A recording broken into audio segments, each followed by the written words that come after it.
Hi, mutton தம் பிரியாணி எப்படி செய்யலான்னு பார்க்கலாம். 1/2 கிலோ பிரியாணி செய்கிறதுக்கு நான் குவான்டிட்டி சொல்கிறேன். 10 சின்ன வெங்காயம், 1 தக்காளியை நான் மிக்சியில் கிரைண்ட் பண்ணி எடுத்து வச்சுக்கிறேன். இப்போ வேற ஒரு மிக்சியில் 4 ஏலக்காய், 6 கிராம்பு, 2 இன்ச்சுக்கு பட்டையை பவுடர் பண்ணி எடுத்து வச்சுக்கலாம். 2 பெரிய வெங்காயத்தை நீளமாக கட் பண்ணிக்கலாம். 10 பச்சை மிளகாய் எடுத்திருக்கேன். கொஞ்சம் திக்கான பாத்திரத்தை அடுப்பில் வச்சிடலாம். பாத்திரம் சூடானதையும் 1/4 டம்ளர் எண்ணெய் ஊற்றிக்கிறேன். எண்ணெய் சூடாகட்டும். எண்ணெய் சூடானதையும் நம்ம நீளமாக கட் பண்ணி வச்சுருக்க பெரிய வெங்காயத்தை சேர்த்திக்கலாம். கோல்டன் ப்ரௌன் ஆகிற வரைக்கும் ஃப்ரை ஆகிடுச்சு. இப்போ நாம் 10 பச்சை மிளகாயை சேர்த்து நல்லா ஃப்ரை பண்ணிக்கிறோம். நம்ம அரைச்சி வச்சுருக்க தக்காளி பேஸ்ட்டை அதில் போட்டு நல்லா ஃப்ரை பண்ணிக்கிறோம். கூடவே 1/2 டேபிள் ஸ்பூன் இஞ்சி பூண்டு பேஸ்ட் போட்டு நல்லா ஃப்ரை பண்ணிக்கிறோம். பச்சை வாசம் போகிற வரைக்கும் ஃப்ரை பண்ணிக்கோங்க. இப்போ நாம் அரைச்சி வச்சுருக்க அந்த ஏலக்காய் பொடியை அதில் சேர்த்திக்கலாம். அதையும் நல்லா ஃப்ரை பண்ணிக்கோங்க. கூடவே 1/2 டேபிள் ஸ்பூன் சில்லி பவுடர் சேர்த்திருக்கேன். ஸ்லோ ஃப்ளேமில் பச்சை வாசம் போகிற வரைக்கும் நல்லா ஃப்ரை பண்ணிக்கணும். எண்ணெய் புழுங்கி வர வரைக்கும் நம்ம ஃப்ரை பண்ணணும்.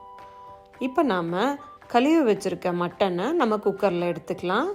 கூடவே கொஞ்சம் மஞ்சளும், தேவையான அளவுக்கு உப்பும், கொஞ்சமாக தண்ணி ஊற்றி மட்டனை நம்ம வேக வச்சுக்கலாம். நான் 5 விசில் விட்டு வேக வச்சுக்கிறேன். 1/2 கிலோ மட்டன் எடுத்திருக்கேன். 3 டம்ளர் சீரக சம்பா ரைஸை கழுவி 1 மணி நேரம் ஊற வச்சுருக்கேன்.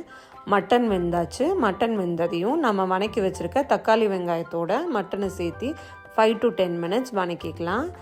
மட்டன் வணங்கினதையும் நம்ம தண்ணி சேர்த்திக்கலாம். நான் 5 டம்ளர் தண்ணி சேர்த்திருக்கேன். சீரக சம்பா ரைஸ்க்கு 1 டம்ளருக்கு 1/2 டம்ளர் தண்ணி ஊற்றணும். உப்பு கொஞ்சம் ஜாஸ்தியாக போட்டுக்கோங்க. அப்போ தான் ரைஸ் போடும்போது கரெக்டாக இருக்கும். 1 கொத்து புதினா தலையும் 1 கொத்து கொத்தமல்லி தலையும் நான் சேர்த்திக்கிறேன். அதெல்லாம் நல்லா மிக்ஸ் பண்ணிக்கோங்க.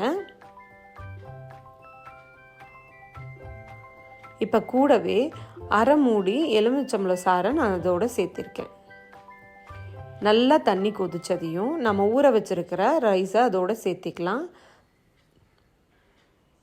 தண்ணிக்கும் ரைஸ்க்கும் கரெக்டாகிற வரைக்கும் கொதிக்க விடணும். அதுக்கப்புறம் தம் போட்டுடலாம்.